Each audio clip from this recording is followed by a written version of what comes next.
mahu cuba rawatan yang lebih selamat dan juga semula jadi?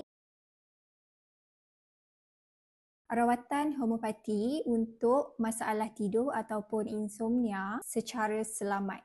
Mungkin apa yang kita perlukan bukanlah pil tidur, tapi cara rawatan untuk punca yang menyebabkan masalah gangguan insomnia. Kita perlu kepada rawatan punca yang menyebabkan seseorang tu ada gangguan tidur yang lebih faham terhadap keperluan tubuh.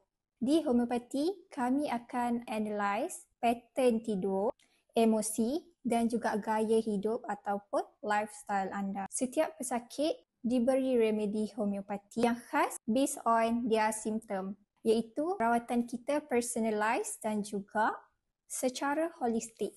Rawatan kami selamat tanpa sebarang adverse side effect. Mahu cuba rawatan yang lebih selamat dan juga semula jadi? Boleh kontak kami supaya kami dapat membantu anda.